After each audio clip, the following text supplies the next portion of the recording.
Credit rating में इजाफा हुआ है और दुनिया हमें एक ग्रोइंग इकॉनमी मानना शुरू हो गई है। आप इस नैरेटिव को बाय करते हैं? कुछ हद तक हाँ और कुछ हद तक ना। देखिए, कुछ हद तक हाँ, मैं यहाँ तक कह सकता हूँ कि क्रेडिट रेटिंग में एक नॉच अप हुआ है, कोई बहुत बड़ा इसमें जंप नहीं है। तो ये तो मामूली सी बात है, आगे पीछे हो जाती है। दूसरा, अगर आपकी मईशत स्टेबल हुई है तो दो तीन फैक्टर जो मैंने आपको गिनवाए उस वजह से हुई है। और मैं आपको ये बात बड़े वसूख के साथ कह रहा हूँ कि कल को अगर पेट्रोल की प्राइसेस में इजाफा हुआ, ऑयल की प्राइसेस में इजाफा हुआ, या अगर कहीं से कोई शॉर्टेजेस हुई, या विंटर के आते आते गैस आपकी महंगी हो गई, तो आपके लिए फिर प्रॉब्लम हो सकता है। अभी हमें ये नहीं पता, और अल्लाह करे कोई कैटास्ट्रोफिक हमारे पास डैमेज ना हुआ हो बिकॉज ऑफ द फ्लड। ये जो कॉटन की क्रॉप का लोग कह रहे हैं कि बहुत काफ़ी नुकसान हुए हैं हमें, और अब देखेंगे वीट में क्या होता है। तो अगर हमें इन चीज़ों का नुकसान नहीं होगा तो मैं ये समझता हूँ कि मईशत स्टेबल की तरफ आएगी। फिर तो जो ये कहा जा रहा है कि जो इंटरेस्ट रेट है, जो लोग कह रहे थे कि इससे ज़्यादा कम होना चाहिए, लेकिन आप फिर तो स्टेट बैंक ने ठीक किया है, सिर्फ 2% कम करके। आप 9% के इन्फ्लेशन के साथ लोग कह रहे थे 4-5% कम कर देना चाहिए था। पिछले 12 महीनों का जो इन्फ्लेशन है वो 20.97 था, और हम ये समझ रहे थे अगर उसमें से मैं 5% माइनस कर दूं तो ये 15% पे या 14% पे आप आराम से ला सकते थे।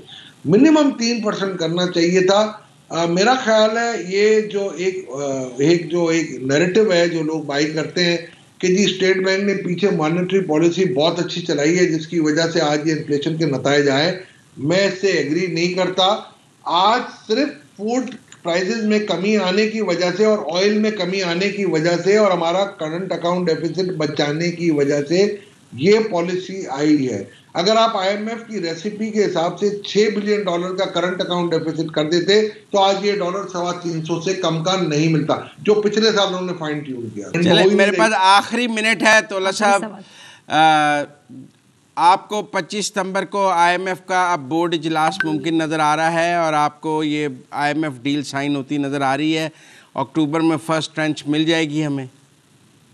जी मिल जाएगी। देखिए, आईएमएफ का बोर्ड अगर अप्रूव कर दे आपको तो मेरा ख्याल है आईएमएफ, एडीबी और वर्ल्ड बैंक से मिला के जो मेरा एक एस्टीमेट हमारी टीम जो देख रही है वो $3 to $3.5 बिलियन थी। बट आपको मैं एक बात बता देता हूँ, इससे ज़्यादा पैसे स्टेट बैंक ने last time current account deficit को कंट्रोल करके आपका $7 बिलियन मार्केट से उठाया, क्योंकि जो आपका रेमिटेंस और एक्सपोर्ट था वो आपका 60-61 बिलियन डॉलर था और सामने आपकी इंपोर्ट थी वो 54 के 53 के करीब थी।